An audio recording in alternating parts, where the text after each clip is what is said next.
Hello, boy. Good evening. How are you? I think you will be okay as usual. As every day, as I have told you, I am telling you, will be okay and be conscious towards your study. राइसा आ गए हैं। आप लोगों को tense का जो जानकारी हमने दिए उस जानकारी को पुनः रिव्यू कर रहा हूँ। देखिए लिखा है रिव्यू।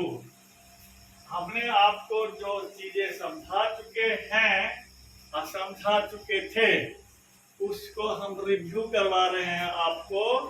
अब हम पुस्तक में प्रवेश कर रहे हैं। अब आप लोग अपनी अपनी पुस्तक को घर पर खोल लीजिएगा और कंस्ट्रक्शन कैसे किया जाता है हिंदी में और अंग्रेजी में उसको आज मैं डिटेल में समझा रहा हूँ। तो आप लोग अपने मानसिक स्थिति को पॉजिटिव मेंटल एटीट्यूड जिसे मैं कहता हूँ उसको कंसंट्रेट कर लीजिए, एकाग्र कर लीजिए, एकाग्रचित होके समझिए कि कैसे कैसे सर कंस्ट्रक्शन करते हैं। यहाँ पर लिखा है रिव्यू, समीक्षा, skill development, how to settle of construction in various ways, tense wise, अर्थात सारे टेंस के जो रूप हमने पढ़ाए हैं उसके अनुकूल हम कैसे कैसे ट्रांसफॉर्म कर रहे हैं, कंस्ट्रक्शन किए हैं, आप इसमें समझ सकते हैं। पहला तो हमने लिखा प्रेजेंट इंडेफिनिट, दूसरा लिखा प्रेजेंट कंटिन्यूअस, तीसरा लिखा प्रेजेंट परफेक्ट। ओके, और आपको बता चुके हैं सर जी कि उनका पहचान तो सर जी लिख दिया है अंडरलाइन करके। देखिए ता है, टी है, टी है, तो पहचान से समझ गए होंगे कि ये प्रेजेंट इंडेफिनिट का कंस्ट्रक्शन है। अब इसको पुनः कंटिन्यूअस में आ गए। इसका helping verb is, am, are, तो मैं अभी लिया हूँ सिंगुलर सब्जेक्ट राम साहब को, तो राम के सिंगुलर सब्जेक्ट आता है हेल्पिंग वर्ब इज, तो यहाँ सर जी इज लिख भी दिए हैं। और इसके बाद हम आए हैं प्रेजेंट परफेक्ट टेंस में जिसका हेल्पिंग वर्ब हैज और हैव होता है और उसका पहचान होता है आ ए टी है। तो देखिए पढ़ा है या पढ़ चुका है, लिखा है या लिख चुका है। तो पहचान कहाँ मिलते हैं हिंदी में? आखिरी में मिलते हैं।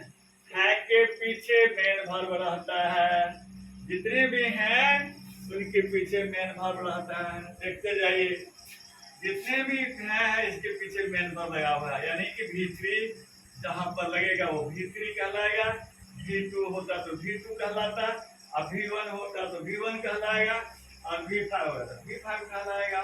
तो अब आप समझ लीजिए कि सर्जी कंस्ट्रक्शन कैसे कैसे करते हैं। ओके, समझ लिए आप लोग? Yes, okay. अब देखिए सर्जी लिखे हैं इन हिंदी जो हम पढ़ते हैं किताब में, पुस्तक में क्या लिखा रहता है? उदाहरण से राम पुस्तक पढ़ता है, और पहले लिखा थे राम पढ़ता है। ये पॉजिटिव सेंटेंस के पूरे कंस्ट्रक्शन है जिसको हम कहते हैं रूल में कंस्ट्रक्शन रूल लिखा हुआ है। कंस्ट्रक्शन रूल इंग्लिश में है 1 2 3 4 और हिंदी में होता है 1 4 3 2, यानी 1234 इंग्लिश में और हिंदी में होता है 1432। ओके, अब समझना क्या है, कंस्ट्रक्शन जो हिंदी का होता है उसमें 4 नंबर जो है वो पहुंच जाता है आपको 2 नंबर में, यानी कि 1 4 3 2। तो देखिए 1 4 3 2, तो दो का मतलब होता है हेल्पिंग वर्ब। तो सिंपल प्रेजेंट में पॉजिटिव सेंटेंस में हेल्पिंग वर्ब नहीं रहता है, इसीलिए इसमें हेल्पिंग वर्ब देने का कोई जरूरत नहीं है। अब आंसर स्टार्ट हो गया। राम पुस्तक पढ़ता है, अंग्रेजी में होता है क्या? राम पढ़ता है पुस्तक। देख लीजिए राम पढ़ता है पुस्तक। जैसे राम यहाँ लिखा पढ़ता है पुस्तक, इसका लिखा हुआ है राम पढ़ता है पुस्तक। 1432 है, हिंदी में 1432, अंग्रेजी में 1234। तो हमने क्या बनाया, राम रीड्स इंग्लिश, राम पढ़ता है पुस्तक। ओके, राम रीड्स इंग्लिश है, राम रीड्स इंग्लिश या राम रीड्स बुक्स। इसके बाद यहाँ पर हम लिखते, यहाँ इंग्लिश लिखा गया है, मैं यहाँ पर बुक्स लिखूंगा, थोड़ा सा ध्यान दीजिएगा। हर जगह तो लिख दिया हूँ, इंग्लिश लिखने के बदले में हमने बुक लिख दिया हूँ, बुक लिखने के बदले में इंग्लिश लिख दिया हूँ। यहाँ हो जाएगा बुक, ये लीजिए, जितने भी इंग्लिश लिखा हुआ है ये इंग्लिश ना होकर बुक होता। खैर कोई बात नहीं, बात तो सेम ही होगा। अब यहाँ पर लिखा है राम पुस्तक रात में पढ़ता है, तो मैंने लिख दिया Ram reads a book at night, क्योंकि यहाँ बुक है, यहाँ इंग्लिश लिखा गया है तो कोई नहीं इसको आप बुक समझिएगा। इसके बाद सीता पत्र लिखती है, लिख दिया सर जी, तो यहाँ पर जगह नहीं था तो इसको ऐसे लिख देना जैसे सर जी वहां बताएंगे Sita writes a letter. Sita सुबह में पत्र लिखती है, तो सीता राइट्स अ लेटर कब, सुबह में, तो क्या लिखेंगे, इन द मॉर्निंग। क्या लिखेंगे, इन द मॉर्निंग। तो यहाँ पर आपको हमने लिख दिया था नाइट, इस पर आप लिख दीजिए in the morning, I N in E the morning, MORNING। Okay, अब आपको आ जाना है प्रेजेंट कंटिन्यूअस। देखिए सर कैसे बताया गया है, राम पढ़ रहा है पुस्तक, हिंदी में कैसे बनेगा, राम पढ़ रहा है पुस्तक। ये जो पुस्तक है वो 4 नंबर वाला, तो सब्जेक्ट के बाद आता है जो सर जी हम बता चुके हैं 1 4। तो देखिए 4 नंबर हिंदी में दूसरे नंबर में आता है और अंग्रेजी में लास्ट में चला आता है, इसीलिए 4 नंबर यहाँ सर जी लिख के बता दिए हैं 1234। और हिंदी में क्या होता है, 1 के बाद 4 आता है। तो यहाँ पर हम पढ़ते राम पुस्तक पढ़ रहा है, अंग्रेजी में पढ़ेंगे राम पढ़ रहा है पुस्तक, यानी फर्स्ट लास्ट थर्ड, पहला अंत का और बाद के पीछे का, right. Ram is reading a book, Ram रात को पुस्तक पढ़ रहा है, होता क्या, राम पढ़ रहा है, आप पीछे की तरफ लौटिए, पुस्तक रात को, ऐसा राम पढ़ रहा है पुस्तक रात को, Ram is reading a book at night. Okay, समझ गए होंगे। अब आप आइए, इसके बाद सीता पत्र लिख रही है, होता है क्या, सीता लिख रही है पत्र, लेकिन हिंदी में क्या होता है, 1 4 3 2, तो 1 में सीता जी है, 4 में पत्र है, लिखना 3 में मेन वर्ब और 2 में हेल्पिंग वर्ब है। अब बनेगा कैसे, 1 2 3 4, सब सब्जेक्ट आ गया सीता, तो लिख दिए, हेल्पिंग वर्ब इज आ गया, 2 नंबर वाला पे लिख दिए, 3 नंबर में राइटिंग आया लिख दिए, और 4 नंबर में क्या आया, ऑब्जेक्ट है, लिख दिए लेटर, अंडरलाइन कर दिए, तो क्या बन गया, Sita is writing a letter.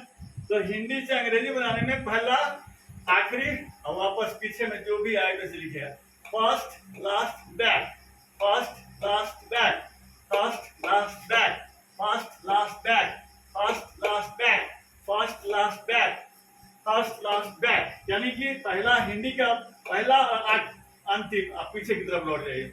Okay, Sita सुबह में पत्र लिख रही है, क्या बन जाएगा, सीता लिख रही है पत्र, सीता लिख रही है, आप पीछे की तरफ जाइए, पत्र सुबह में, तो अंग्रेजी में क्या बन जाएगा, 1 2 3 4, Sita is writing a letter in the morning. अब इसमें आपको दिखा दिए 12 से 34 बन गया, 1 2 3 4 4 रहेगा, 4 क्यों लिखे हैं, तो ऑब्जेक्ट होता है 2 प्रकार का, एक प्राणी सूचक, वस्तु सूचक और स्थान सूचक। मैं इसको आगे वाला चैप्टर में समझाऊंगा। वस्तु सूचक जो होगा, तो जैसे यहाँ पर वस्तु क्या है, लेटर, स्थान सूचक, समय सूचक, बहुत तरह का होता है, मतलब स्थान सूचक, समय सूचक, वस्तु सूचक, प्राणी सूचक। तो मैं उस ऑब्जेक्ट को दूसरे वाला वीडियो में अलग अलग समझाऊंगा कि कैसे कैसे हेल्प ये क्या ऑब्जेक्ट रहता है, तो मैं कल के सुबह में, कल के वीडियो में आपको बताऊंगा। ठीक है बच्चों, अब आप आ जाइए प्रेजेंट परफेक्ट टेंस में। हेल्पिंग वर्ब है, बताइए सर जी। राम पुस्तक पढ़ा है या पढ़ चुका है। राम पुस्तक पढ़ चुका है या पढ़ा है, तो क्या बन जाएगा? 1 2 3 4। Ram had read the book. Clear? Ram पुस्तक रात में पढ़ा है, तो राम पढ़ा है। First last back. Ram has read the book at night. देखिए 1 2 3 4। सीता लिखी है पत्र, तो बन जाएगा Sita has written a letter. अब कैसे बन गया? 1 2 3 4, 1 4 3 2। फिर समझा रहा हूँ, दोबारा रिपीट कर देता हूँ। First last back. सीता सुबह में पत्र लिखी है या लिख चुकी है, तो क्या बन जाता? 1 4 1 4 4 2। ऐसा क्यों? अब सुबह में जो हो गया समय सूचक हो गया, और ये 4 हो गया वस्तु सूचक पत्र, और ये हो गया लिखी है, यानी कि main verb plus helping verb. आप क्लियर कर लीजिए। Sita had written a letter in the morning. ये मॉर्निंग समय सूचक हो गया, और लेटर वस्तु सूचक ऑब्जेक्ट हो गया। तो अंग्रेजी में 1 2 3 के बाद विभिन्न प्रकार के ऑब्जेक्ट आते हैं। सुबह में, शाम में, दोपहर में, रात में, या मैदान में। ये हो गया समय सूचक। मैदान में स्थान सूचक। कोई वस्तु होगा, लेटर है, तो ये वस्तु सूचक। 2 3 4 5 प्रकार के होते हैं ऑब्जेक्ट। स्थान सूचक, समय सूचक, वस्तु सूचक। ओके, अब आपको समझ गए। और प्राणी सूचक 4 होता है। तो मैं इन सारे ऑब्जेक्ट को आराम से कल की वीडियो में अच्छे ढंग से फिर आपको समझा दूंगा, क्योंकि आप 4 बोले साथ 2 प्रकार के होते हैं ऑब्जेक्ट, 4 प्रकार के ऑब्जेक्ट होते हैं। ये सारे चीज सर जी ऐसे आप पढ़िएगा, जैसे सर जी बता दें द्वारा। राम पढ़ता है पुस्तक, राम पढ़ता है पुस्तक रात में। सीता लिखती है पत्र, सीता लिखती है पत्र सुबह में। इसके बाद राम पढ़ रहा है पुस्तक, राम पढ़ रहा है पुस्तक रात को। उल्टा, फर्स्ट क्लास। राम लिख रहा, सीता लिख रही है पत्र, सीता लिख रही है पत्र सुबह में, यानी first last back. First last back, यही आंसर है इसका हिंदी में। अंग्रेजी बनाइएगा तो हिंदी में ऐसा बनाइएगा, मतलब फर्स्ट लास्ट बैक। देखिए फर्स्ट लास्ट बैक, देखिए राम फर्स्ट, लास्ट इज है, पुस्तक यहाँ आ गया 4 लास्ट में। देखिए यहाँ आप पढ़ रहा है, यहाँ आ गया 1 2 3 4, 1 2 3 4।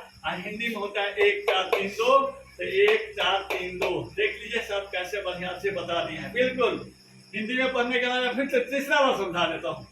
First last back, first last back, first last back, first last back, first last back, first last back, first last back, first last back. Okay, कोई डाउट नहीं, कोई परेशानी नहीं होगी। आराम आराम से सारे सवाल को आप बना सकते हैं। ये सारे चार्ट बना हुआ है बाय सिस्टमैटिक ढंग से, और सारे कुछ लिखा हुआ है कि स्किल को डेवलपमेंट कैसे करना है। सब लिखे हैं settle of construction in various ways. Tense wise WISE, ठीक है। और हेल्पिंग वर्ब के साथ लिखते हैं, क्योंकि पॉजिटिव सेंटेंस है, पूरे पॉजिटिव सेंटेंस है, परंतु प्रेजेंट इंडेफिनिट में हेल्पिंग वर्ब नहीं होता है, इसलिए आपको डू डज की चर्चा नहीं हो रही है। जब आपको बनाना पड़ेगा 21 और 34, यानी इंट्रोगेटिव सेंटेंस जब बनाएंगे, तो फिर मैं आपको इसके बारे में अधिकांश जानकारी देते रहेंगे और देता रहा हूँ। तो मुझे पूरा विश्वास है कि आप लोग अच्छे ढंग से समझ गए होंगे। Thank you, have a nice day. Thank you, जय हिंद, जय भारत।